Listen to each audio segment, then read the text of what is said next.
Hello everyone, I hope you are doing well. For today, I will be introducing to you activity number 4. So for this activity, you will be experiencing how to produce an alkene and perform several confirmatory tests of its successful production. But due to pandemic, you won't be able to come here in the laboratory and perform the experiment on your own.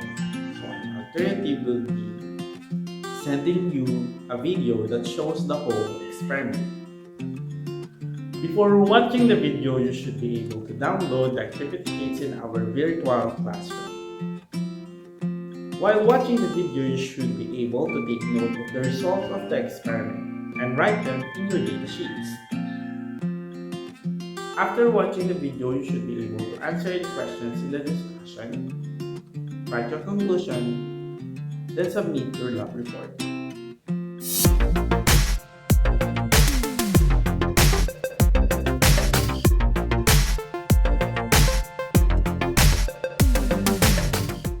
The reaction we're going to do now is the preparation of ethene gas. This involves having ethanol. Ethanol consists of two carbons with an OH bond here. All the whites represent hydrogens. And we're going to turn ethanol into ethene. That's the structure of ethene and water. What that reaction then involves, if you look on the right hand side, you've got the same molecules as on the left hand side. So we're going to get our ethanol, remove the water molecule from that, and we're left behind with an ethene molecule. Ethene, because it has a double bond, is an unsaturated compound. The reaction apparatus for this is a test tube with a side arm and a very tight-fitting bung. It's imperative a very tight-fitting bung in this particular practical. And then a Bunsen burner for heating the aluminium oxide. And here I've got my glass trough to collect the ethene gas, and I'm going to collect the ethene gas in these glass jars here. The chemicals required for this practical are ethanol, which we'll be dehydrating. So I've taken the ethanol here and put it into a squeezy bottle. We will be using aluminium oxide to dehydrate the alcohol. So here's aluminium oxide, and you can see from the petri dish in front of us, it's a white powder, non-transitional metal element. And then the test to see whether we have ethene gas produced are using lime water, acidified potassium permanganate, and bromine water. We also need some glass wool to support the ethanol before we start the dehydration reaction. The first thing in this practical is putting the ethanol into the test tube. So here I have my ethanol in my squeezy bottle. I'm not doing this stoichiometrically, I'm just adding about 25% of the volume of the test tube full of ethanol.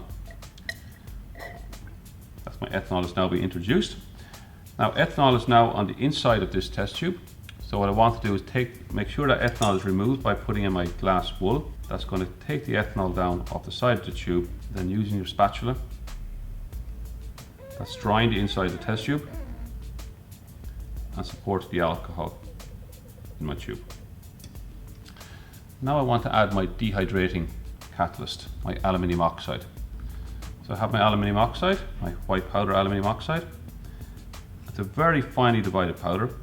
So put my aluminium oxide on the inside of the test tube, spread it out as much as possible, because the more surface area available, the better the catalytic reaction that happens. So again, I'm not doing this stoichiometrically. I'm just adding in the aluminium oxide in order to create a larger surface area as possible. You may notice I removed the rubber from the clamp because this test tube gets very hot. So in order to stop the rubber from melting, I've actually taken it away.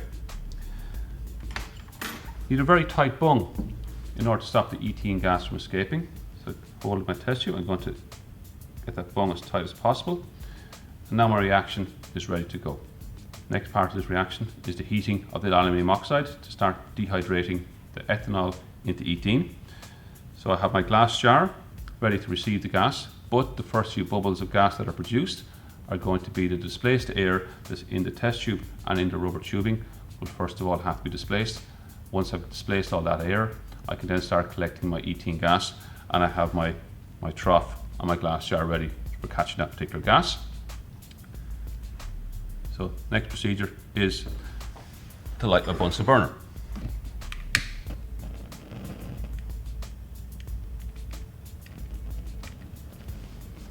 Now we've got our Bunsen burner lit. We're going to start heating the aluminium oxide. Notice I'm heating the aluminium oxide and not the ethanol. And we can already see bubbles of gas coming out of the tube, but that is not product, that is displaced air. So let that happen for a while. And once we've decided we've got the volume of gas, then we can start to collect our gas.